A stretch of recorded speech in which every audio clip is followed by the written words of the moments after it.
as usual. Stay triggered. Pew pew, pew. Welcome back to Strategy So Good It'll Make Angels Cry. Alright, so what we're going to talk about today is the attack phase.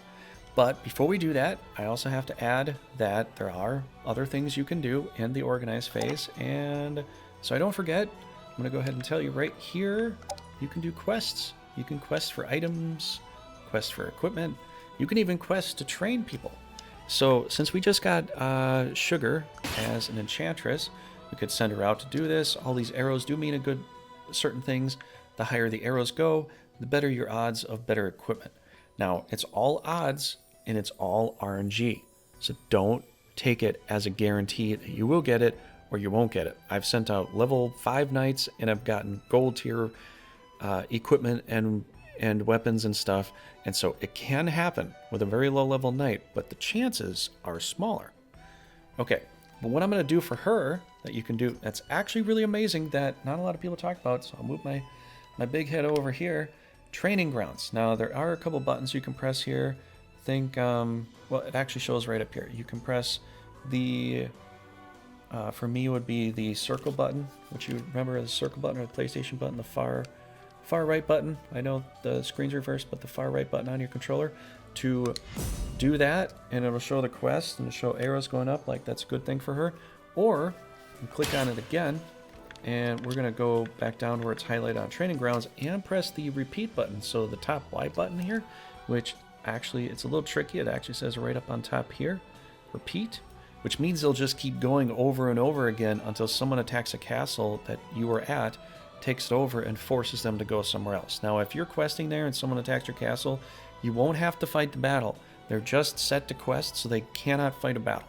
So don't worry about losing a fight or anything like that. They'll just get force pushed somewhere else, and you can still collect whatever you should have collected from the quest, whether it's items or training ground experience. So what we're going to do is we're going to press repeat. You're going to see that go from yellow to green. So did you see that repeat button go from yellow to green here? Let me just go over this real fast here just so you can kind of see this. So I'm going to press this button here for quest. Now it's yellow. Press it once more. And I'm going to press the top triangle button for repeat. Now it goes green for repeat. So you know there's a difference between the two. I love repeat because some nights I don't use them very often, and they just turn into quest nights. Not saying Sugar's going to be that, because Sugar's got great stats. She's an excellent project knight. I would recommend you level her up, but if I can't level her up right now because she's like level 1 and she's a little squishy, she's a mage. She can do good magic damage and all that, but I'd rather her be at level 8 or level 9 or 10 or 12 or something like that, and then be able to use her at that point. So this is perfect. This is perfect for that. So, all right, without getting too crazy into all that stuff, let's move on. So we got her set to repeat. We are talking about attack phase. I don't want to cover too much more. We'll get into more detail later. But I just set her out on dispatch quests. It shows one going on quest. Let's hit the start button and the phase. Okay, now this is attack phase. Now we're in attack phase. It shows big red, big red swords on the top instead of the blue shield, right up there. And so what do we want to fight, right? Well, you're looking at this number here.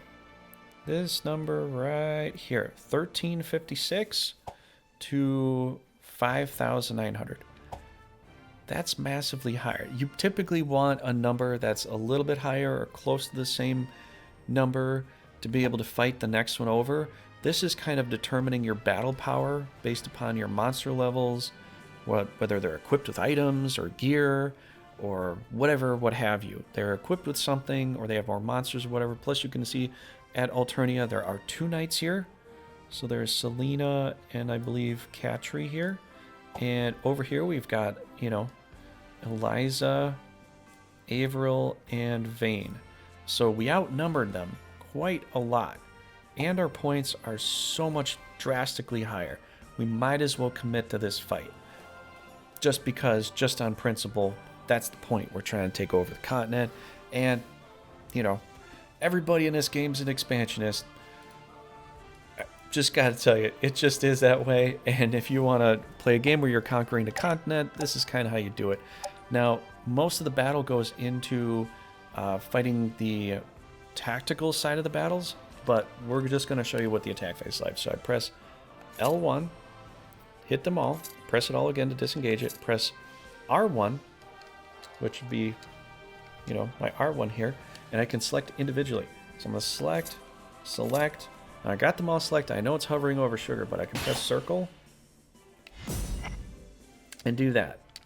Sorry, I had an extra button I could press that. I've got extra keys on my controller. They're kind of cool. But if you want to double check, just press again. It'll come here. It'll show you in red. Attack Alternia, Attack Alternia, Attack Alternia. That's how you know. You can see that she's grayed out. She's repeating her training grounds quest, so she cannot participate. She won't be a part of this battle here, so now you know you got that set correctly, okay? Just making sure. All right, so we got that set. We can back out. I want to continue that. If you want to disengage the attack, you can press it again. Or, what is it? Oh, I think you press, I forgot what you press. Oh, yeah. This, you press this button here. What would be the square button for PlayStation? Go down, press it. Go down, press it.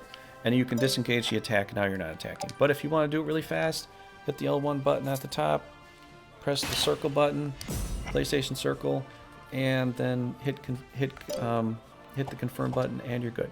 So we have 12,320 points here for our attack power. This is kind of what that's about. We are going to see who we can attack. So I'm going to hit them all. And it's going to hover over between the two. You press up and down to see who you want to fight. Well, you're starting the game. You don't really know what's going on. Pick the weaker force to fight. It just makes your life much more easier. So we're going to go after the purple guys here. The 8,000 here. So we're going to send them off that way. And let's see what we got over here. Got 12,000 something there. There's 8,000 there. Or 9,000 over here, which is actually looks kind of strong.